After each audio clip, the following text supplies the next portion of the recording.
Hello dear students. आज हमारे पास बहुत सारे ऐसे वर्ड हैं जिनका प्रोनाउंसिएशन करना आपको नहीं आता है और शायद आपको इनका हिंदी मीनिंग निकालना भी नहीं आता है। तो चलिए सर्वप्रथम लेते हैं भोलेनाथ का नाम और तत्पश्चात करते हैं शुरू। जैसे यहाँ पर एक वर्ड देखिए आप, EDUCATIVE। तो जो बिगनर है, जो शुरू से इंग्लिश को सीखना चाहता है, वो इसको पढ़ेगा एडुकेटिव, जो कि गलत है। और यहाँ पर देखिए एक वर्ड हो रहे हैं ECHO, इसको पढ़ेगा ईचो, जो कि ये भी गलत है। इनका प्रोनाउंसिएशन ऐसे नहीं करना है। तो यहाँ पर फर्स्ट वर्ड देखिए दोस्तों, EARTHQUAKE। दोस्तों यहाँ पर E का उच्चारण हमने ए करना है। क्या करना है? ए। और आर को हम क्या पढ़ते हैं? रे। और TH का उच्चारण करेंगे थे।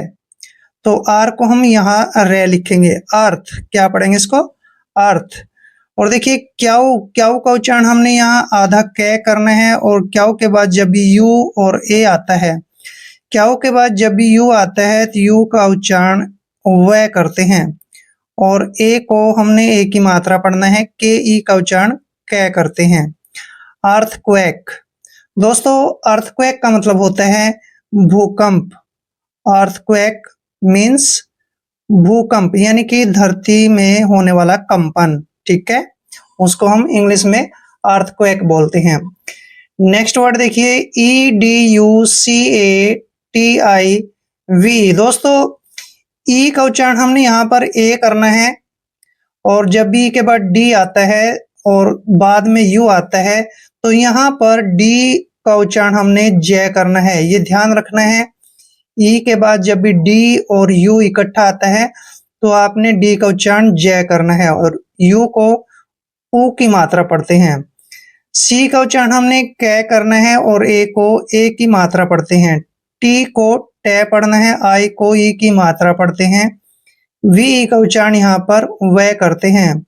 एजुकेटिव, आपने एडुकेटिव नहीं पढ़ना है, एजुकेटिव पढ़ना है। एजुकेटिव का मतलब होता है शिक्षाप्रद। शिक्षाप्रद का मतलब होता है शिक्षा हासिल करना। ठीक है, जिससे हमें कोई शिक्षा मिले उसको हम एजुकेटिव बोलते हैं और हिंदी में शिक्षाप्रद बोलते हैं। क्लियर?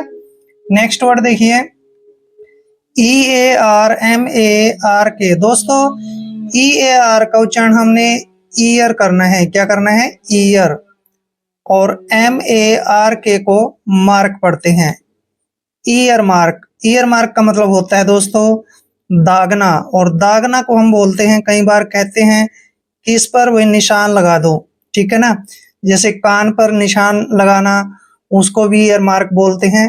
या फिर कानों में छेद करवाना, उसको भी हम कई बार ईयर मार्क बोलते हैं। तो उसको बोलते हैं हम दागना। नेक्स्ट वर्ड देखिए, ECHO। दोस्तों ई का उच्चारण ई करते हैं और ये ध्यान रखना, CH के बाद जब भी ओ आता है तो CH का उच्चारण आपने कै करना है और ओ को ओ की मात्रा पढ़ना है। इको।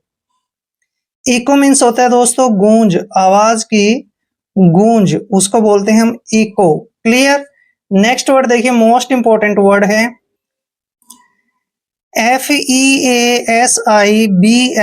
देखिए दोस्तों यहाँ पर F का उच्चारण हमने फे करना है और EA का उच्चारण हमने ई की मात्रा करना है। और जब भी एस से पहले ए आता है और एस के बाद आई आता है तो एस का उच्चारण जय करते हैं और आई को ई की मात्रा पढ़ेंगे। बी का उच्चारण हमने बै करना है और LE को ले पढ़ते हैं। फिजिबल। दोस्तों फिजिबल मीन्स होता है संभव। कोई काम जब पॉसिबल होता है, संभव होता है, उसको हम फिजिबल बोलते हैं, संभव। भी ये मेरे लिए फिजिबल है, मतलब संभव है। नेक्स्ट वर्ड देखिए, FEEBLE। दोस्तों एफ का उच्चारण फे करते हैं, डबल ई को ई की मात्रा पढ़ते हैं। और बी का उच्चारण हमने बै करना है, LE को ले पढ़ते हैं। फीबल। फीबल मीन्स होता है कमजोर। यू आर फीबल मैन, तुम कमजोर आदमी हो। तो फीबल मीन्स क्या हुआ? कमजोर। नेक्स्ट वर्ड देखिए, FATAL। दोस्तों इसको हम पढ़ते हैं फैटल। फैटल। और फैटल मीन्स होता है एक तरह से घातक। फैटल। मीन्स घातक, जो हमारे लिए घातक हो उसको फैटल बोलते हैं। नेक्स्ट वर्ड है FAINTNESS। दोस्तों एफ का उच्चारण हम फे करते हैं, ए आई को ए की मात्रा पढ़ते हैं और एन को आधा न पढ़ना है, टी का उच्चारण टे करते हैं। फेंट, फेंट, और एन को न लिखेंगे, ई को ए की मात्रा पढ़ते हैं। डबल एस का उच्चारण हमने से करना है। फेंटनेस, फेंटनेस का मतलब होता है दोस्तों एक तरह से बेहोशी। फेंटनेस मीन्स बेहोशी, मतलब होश में न होना। क्लियर।